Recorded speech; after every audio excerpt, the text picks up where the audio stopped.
Bismillahirrahmanirrahim. Assalamualaikum warahmatullahi taala wabarakatuh. Salam Malaysia Madani. Yang dihormati tuan-tuan puan-puan, terima kasih kerana memberi ruang kepada saya untuk membentangkan satu kajian tindakan yang bertajuk mengatasi masalah murid yang tidak hadir berpanjangan melalui kaedah trafik. Tuan-tuan puan-puan, secara pengenalan saya ingin menarik perhatian tuan-tuan puan-puan berkaitan isu ketidakhadiran murid ini ataupun kita kenali sebagai ponteng sekolah. Menurut Nur Zawati, Leni Ahmad Nazru, Lim Faizah dan Nur Safiza 2016, di Malaysia ponteng sekolah dilabelkan sebagai salah satu masalah utama negara. Ini sekaligus menyokong pandangan Asatambi dan Eng 2014 antara tahun 1994 hingga 2003. Gejala ponteng sekolah dalam kalangan pelajar adalah antara salah selaku yang paling dominan dan juga menonjol. Data Kementerian Pelajaran 2004 juga menunjukkan bilangan ponteng sekolah semakin meningkat dari tahun ke tahun. Tuan-tuan puan-puan, saya diamanahkan memikul tanggungjawab sebagai guru penolong kanan hal ehwal murid di Sekolah Kebangsaan Sungai 2 pada tahun 2020. Selepas 2 bulan sesi persekolahan, berlakulah pandemik COVID-19 dan pada tahun 2020 hingga 2021 bermulalah pembelajaran secara maya dan ada bulan-bulan tertentu murid belajar secara bersemuka, tetapi kebanyakannya kita belajar secara atas talian.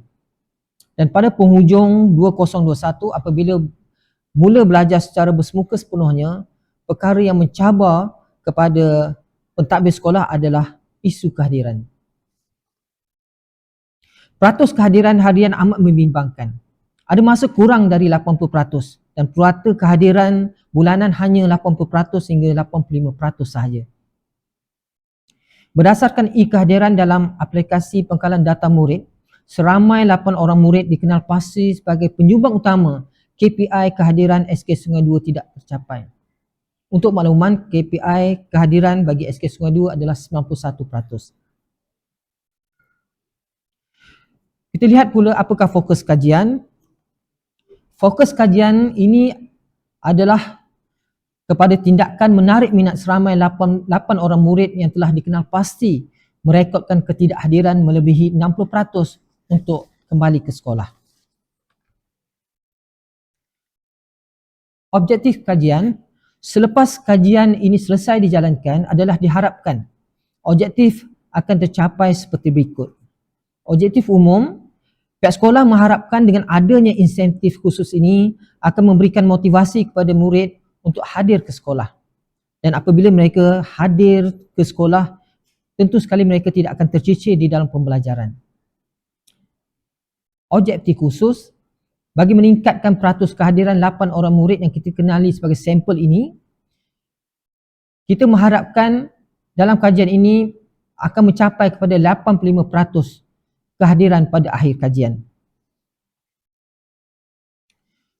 Baik, kumpulan sasaran tentu sekali kajian ini hanya melibatkan seramai 8 orang murid yang tidak hadir berpanjangan ke sekolah. Tindakan yang telah dijalankan. Kajian ini menggunakan kaedah trafik yang bersandarkan konsep rangsangan, gerak balas dan peneguhan positif didasari teori behavior. Apakah yang dimaksudkan dengan teori behavior ni? Baik, tingkah laku atau behavior merujuk kepada aksi atau reaksi manusia atau haiwan dalam bentuk gerak balas hasil daripada rangsangan dalaman atau luaran. Apa sahaja yang diberikan oleh guru ataupun dikenali sebagai stimulus dan apa yang dihasilkan oleh murid sebagai respon perlu diamati dan kita ukur. Ini kerana pengukuran merupakan suatu hal yang penting untuk melihat perubahan tingkah laku kepada murid. Dan sebelum kaedah ini dilaksanakan, pengkaji dan jawatankuasa di peringkat sekolah melaksanakan program ziarah cakna bagi memahami latar belakang keluarga murid dan memberi kesedaran kepada peserta kajian serta ibu bapa atau penjaga akan kepentingan hadir ke sekolah. Selain itu, pengkaji dan ahli jawatankuasa di peringkat sekolah juga telah melaksanakan program guru penyayang bagi mengenal pasti masalah yang dihadapi oleh murid ataupun peserta kajian dan membantu mereka untuk menyelesaikannya. Dorongan dan galakan juga diberi untuk menarik minat mereka untuk terus hadir ke sekolah. Baik tuan-tuan puan-puan, kita lihat pula apakah yang dimasukkan dengan kaedah trafik. Baik, merah, murid yang telah dikenal pasti sebagai peserta kajian berdasarkan kehadiran dalam APDM akan berada dalam zon merah, iaitu ketidakhadiran melebihi 60% bagi 2 bulan iaitu Mac dan juga April.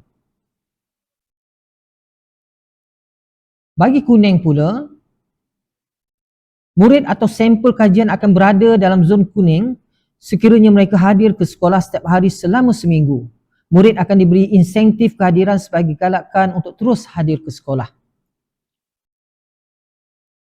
Dan bagi warna hijau ataupun zon hijau, murid ataupun sampel ini akan diletakkan di dalam zon hijau ini setelah mereka berjaya hadir ke sekolah setiap hari selama 2 minggu. Insentif sebagai galakan diberi untuk menarik mereka untuk hadir bersekolah. Sekiranya murid ini telah melepasi zon hijau, mereka akan dikeluarkan dari program ini dan mereka diletakkan dalam program insentif kehadiran penuh bulanan yang menyediakan hadiah berbentuk kumpul makanan.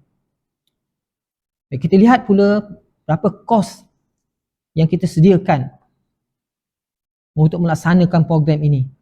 Untuk zon kuning, seorang murid kita sediakan RM5, darab 8 jadi RM40. Bagi zon hijau RM10, darab 8 orang RM80 lah. Jadi punca kewangannya kita ambil daripada bimbingan, kaunseling dan juga tajaan daripada Badan NGO My Kasih.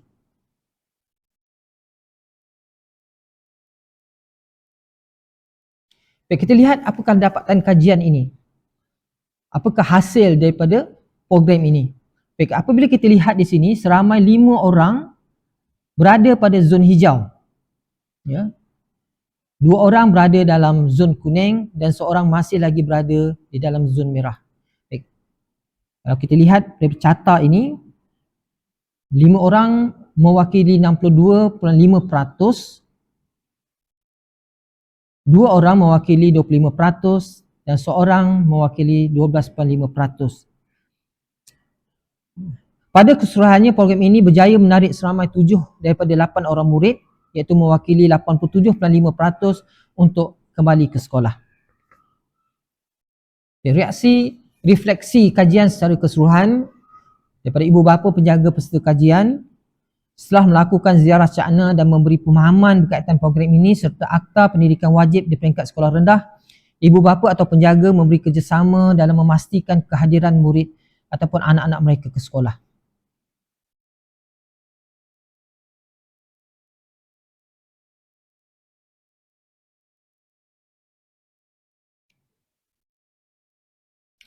Pelibatan semua guru terlibat dalam memainkan peranan bagi menjayakan program melalui program ziarah Cakna dan program guru penyayang.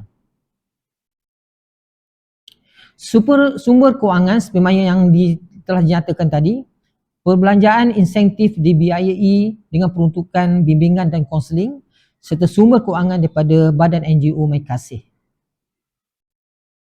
Dan pihak sekolah juga telah mengadakan majlis permuafakatan dengan pemimpin masyarakat serta jakwa, ya, bagi memastikan murid ini hadir ke sekolah dan tidak tercicir di dalam pembelajaran.